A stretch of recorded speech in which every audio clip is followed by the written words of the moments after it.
knowledge is in the mind. To be alone is to experience all of knowledge. All the substance of knowledge exists within mind. Therefore, to suppose another, whose mind was unknowable or transient, would suppose a world in which all knowing was an impossibility. So it follows that being alone serves as a proof of my deity. In this way, it is a comfort to me that I am alone. Others would be a difficult problem.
A stairway to heaven made of fool's gold.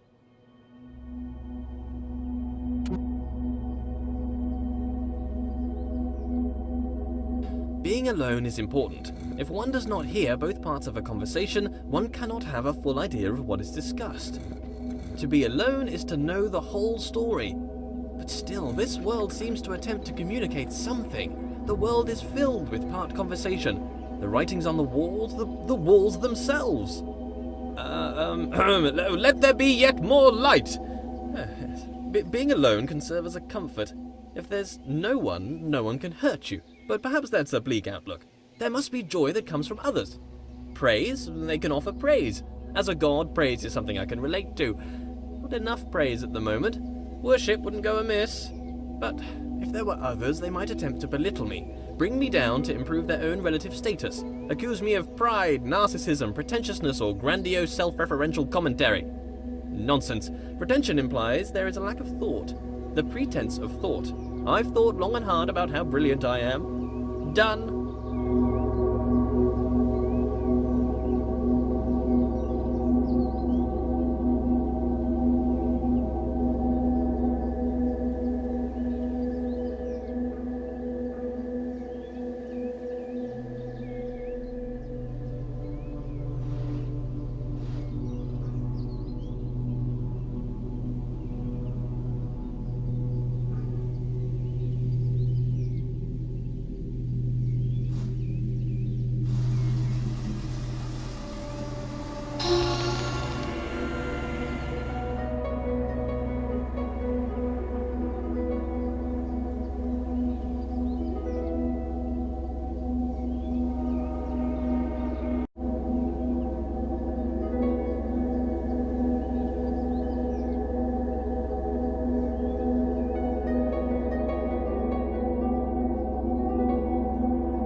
It doesn't take a genius to see that I am a genius. Comparative statements are somewhat redundant when you're the lone wanderer of the universe.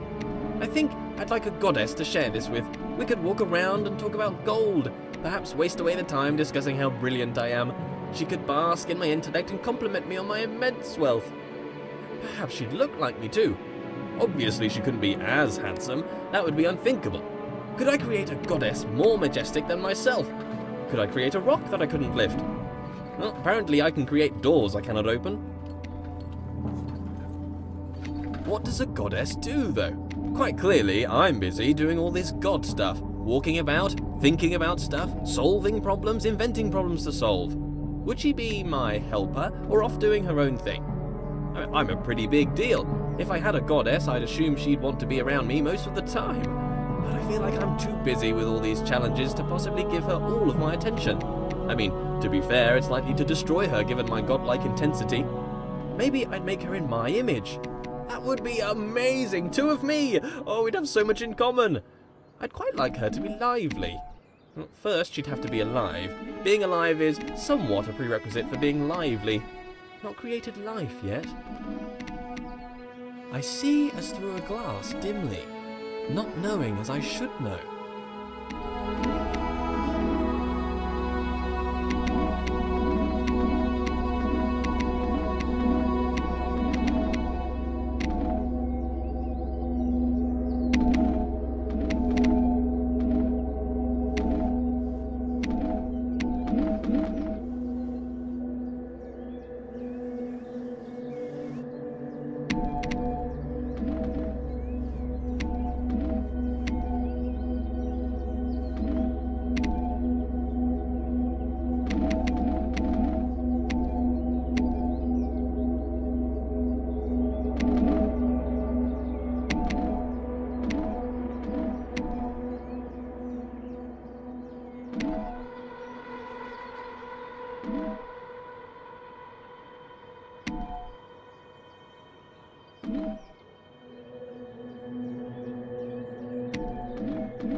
More light. Slight obsession with light here. I'm done here.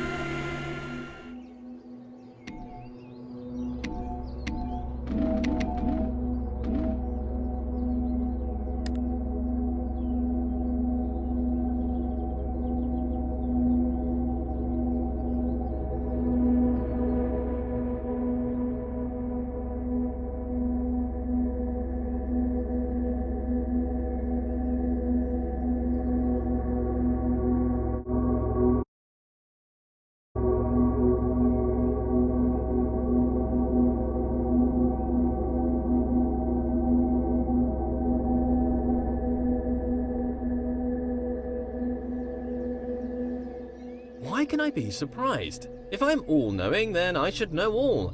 Perhaps there is a moment when knowledge is created. Sometimes when I ask these questions, I wish there was a response. Wish there was someone out there listening to me, hearing these words. But how could they tell me even if they were listening? I've never heard their voice. If a voice came down from the sky to talk to me, I'd probably think I was crazy. But in case anyone's listening, I have a surplus of gold. If you'd like to pop by my universe, I could give you some. Friendship for gold, straight up trade.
That's this done.